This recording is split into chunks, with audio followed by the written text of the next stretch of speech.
What is up, everyone? Welcome back to another video. Today we are looking at this right here. So it is the truth about living in Germany, an American's point of view. So let's actually see the American point of view of of this guy. So yeah. So I see here it says view of German food, and let's see what else we're gonna be checking out. So let's get on with it, guys, and actually check out what we got. Landed in Germany. I remember the first thing that was kind of a shock was hopping on a train. I had never been on a train. Now it seems Wait a minute, he's never been on a train? Wait, is there no trains in America? Okay, that is shocking if it's true. really normal. But I hopped on a train, went through the beautiful countrysides of Germany down to a little city called Marana. And I remember being kind of shocked at how small it was and that we had a car. And then there were little tiny things that were shocking to me. I mean, just for the fun of saying what they were, there was like a light switch. They're not light switches, they're kind of like pads. So you hit a whole entire pad. Or the pillows, they're not rectangle, they're squares. And they're windows. They don't open up and down or side to side. They tip in and out. Okay. And they open kind of like a door. So there was a lot of little differences like that.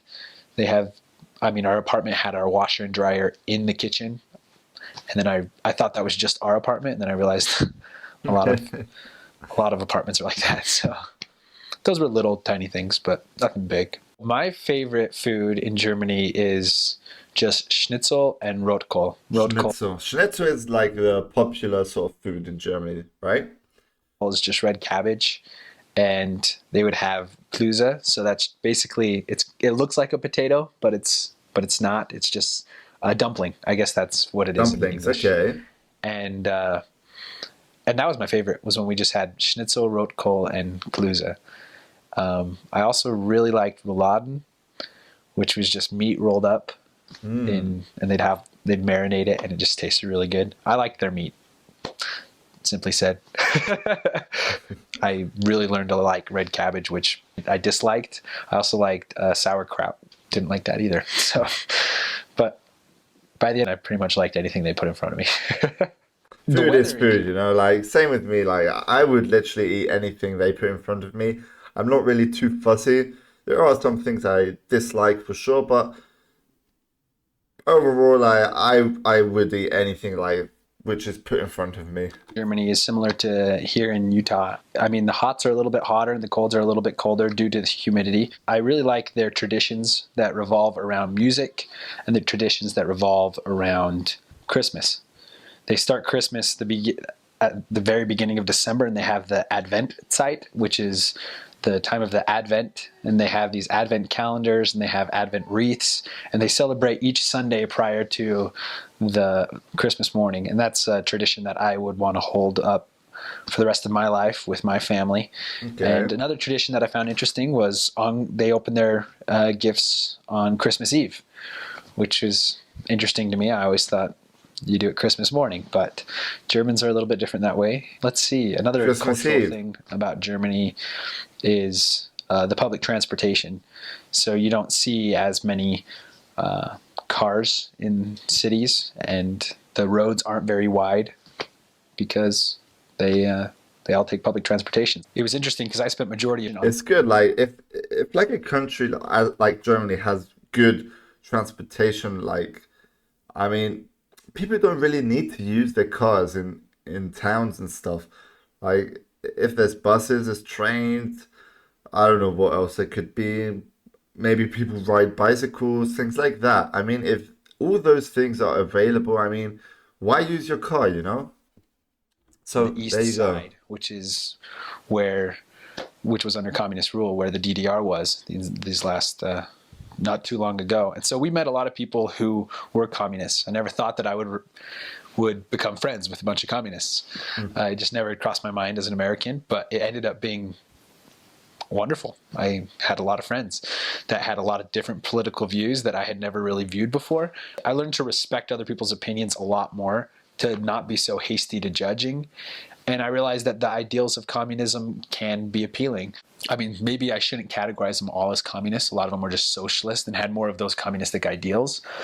but it was still an eye opener to me when I started making friends with people with other political perspectives. If you're wanting to learn German, the key to speaking any language, I think, is just speaking it constantly, and you can do it.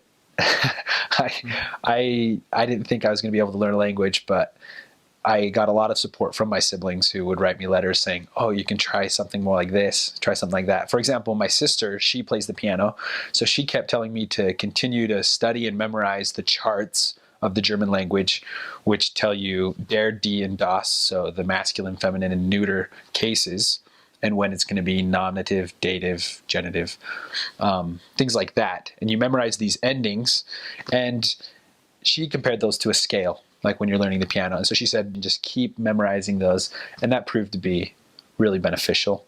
Right. Also, in learning German, the first thing I learned is was bedeutet. So what does this word mean? So you'd say was bedeutet Haus, and then they'd say in English house.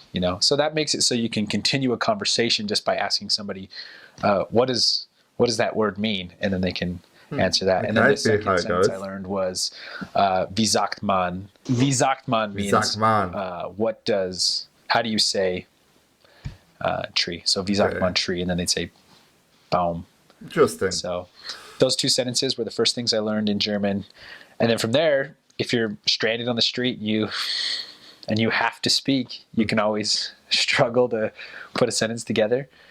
But really, in the end, learning the language wasn't the issue. After about 4 months, it was no longer an issue. I just woke up, studied the language, and it just came pretty naturally. Okay, that's pretty good.